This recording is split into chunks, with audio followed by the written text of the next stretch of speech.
Assalamualaikum warahmatullahi wabarakatuh. Jumpa lagi dengan kita di Trik Belajar Channel bersama saya Yasin Yusuf.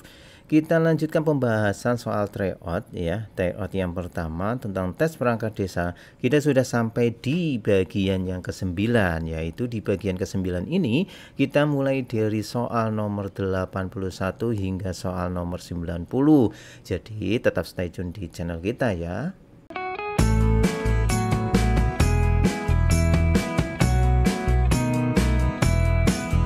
Bagi teman-teman yang baru bergabung, baru bertemu dengan channel kita, channel Trik Belajar Channel ya, sebuah channel yang membahas tentang soal-soal tes perangkat desa yang alhamdulillah sudah banyak meloloskan atau menjadikan teman-teman yang belajar di channel ini berhasil tes tulis ujian perangkat desa gitu ya. Kita ucapkan selamat dulu ya. Kita bacakan komentar nih dari Muhammad Aminuddin ya, Muhammad Amiruddin ya. Video di channel ini sangat bermanfaat ya, sangat membantu dalam proses belajar untuk tes ujian masuk perangkat desa. Alhamdulillah saya kemarin lolos menjadi perangkat desa. Untuk teman-teman yang lain terus semangat ya, alhamdulillah ya. Selamat untuk Mas Amiruddin ya, Mas Amiruddin yang sudah berhasil lolos tes perangkat desa. Alhamdulillah channel ini cukup bisa membantu dalam belajar. Kemudian juga saya ucapkan selamat kepada Herlinda Wahyuni. Tanggal 27 November kemarin saya lulus. Saya sudah tes perangkat desa dan alhamdulillah lulus karena banyak belajar di channel ini. Alhamdulillah Mbak Herlinda juga belajar di channel ini, lulus gitu ya. Alhamdulillah channel ini sederhana namun banyak membantu teman-teman yang mempersiapkan ujian tes perangkat desa gitu ya. Jadi teman-teman jangan berhenti belajar. Caranya yang seperti saya utarakan ya berulang kali, dengarkan video-video dari kita sudah membuat video gitu ya, sudah sampai bagian 8 ya, 4, 3 gitu kan. Walaupun teman-teman sibuk, sesibuk apapun teman-teman harus mempersiapkan, harus meluangkan waktu gitu ya. Kalau tidak punya waktu, dengarkan video-video yang sudah saya buat. Sekali lagi dengarkan ya, seperti mendengarkan radio gitu ya. Baru nanti ketika ujian sudah dekat, nah bisa dilihat secara detail. Itu akan hasilnya berbeda sekali gitu ya. Di sini sudah saya sediakan ya soal-soal, ada yang versi chat gitu kan, ada juga yang versi biasa tapi sudah saya bahas, ada wawancara, kemudian cara mencari kisi-kisi bagaimana komputer gitu ya, sudah lengkap sekali. Jadi jangan lupa untuk teman-teman yang baru bergabung, baru bertemu dengan channel ini, langsung di subscribe gitu ya. Kemudian kita lanjut ke soal nomor 81. Keterangan atau laporan mengenai kejadian atau peristiwa yang hangat disebut A. Resensi, B. Berita, C. Wawancara, D. Topik. Ini soal tentang bahasa Indonesia ya. Jawabannya adalah berita ya. Jadi keterangan atau laporan mengenai kejadian, peristiwa yang hangat disebut dengan berita. Lanjut 82. Tulisan atau ulasan atau timbangan mengenai nilai sebuah buku atau hasil karya disebut A. Berita, B. Resensi, C. Wawancara, D. Topik. Jawabannya adalah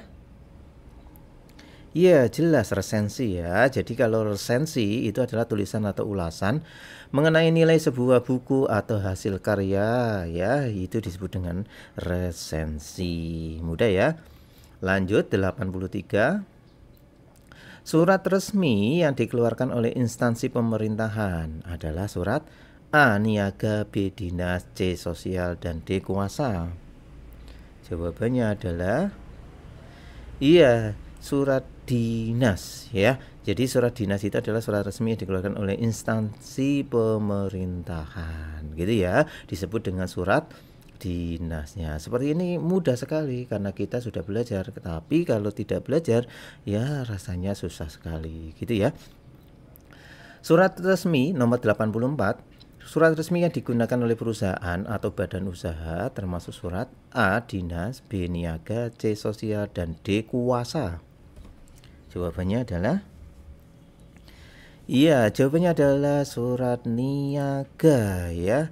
Jadi surat resmi yang digunakan oleh perusahaan atau badan usaha disebut surat niaga ya, surat dagang gitu. Soal nomor 85.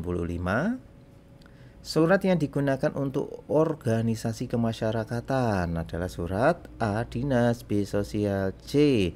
Niaga, dan D. Kuasa. Jawabannya adalah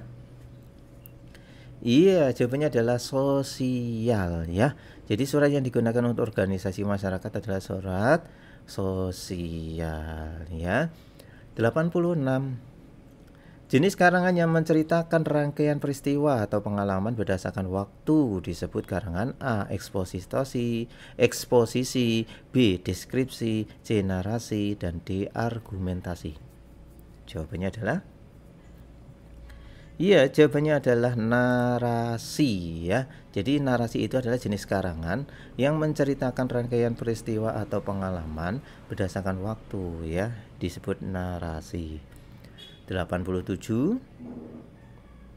Jenis karangan yang melukiskan atau menggambarkan suatu objek apa adanya adalah karangan A. Narasi, B. Eksposisi, C. Deskripsi, dan D. Argumentasi. Jawabannya adalah deskripsi ya. Jadi karangan deskripsi adalah jenis karangan yang melukiskan atau menggambarkan suatu objek apa adanya ya. Itu disebut dengan karangan deskripsi. 88. Surat yang tidak mempunyai kepala surat adalah surat A. Dinas, B. Pribadi, C. Kuasa, dan D. Niaga. Jawabannya adalah jawabannya adalah pribadi ya. Surat pribadi itu tidak ada kop suratnya gitu ya. Jadi jawabannya adalah yang B. 89. Kata drama berasal dari bahasa A. Jerman, B. Indonesia, C. Yunani, dan D. Cina. Jawabannya adalah jawabannya adalah Yunani. Jadi asal kata drama itu berasal dari bahasa Yunani. Terakhir 90. Susunan naskah drama yang benar adalah A. Tokoh, perwatakan, alur, tema, B. Tokoh, alur, perwatakan, tema, C. Alur, tokoh, perwatakan, tema, dan D. Perwatakan, tokoh, alur, tema. Jawabannya adalah jawabannya adalah yang C. Alur, tokoh, perwatakan, tema ya. Itu adalah susunan naskah drama yang benar gitu ya. Oke teman-teman, itulah 10 soal dari soal nomor 81 hingga soal nomor 90. Nantikan pembahasan soal-soal berikutnya di channel kita, di Trik Belajar Channel. Tetap fokus belajar. Kita doakan teman-teman yang subscribe, yang belajar di channel ini, saya doakan lolos, amin ya robbal alamin. Dari kita mengucapkan selamat belajar, semoga sukses.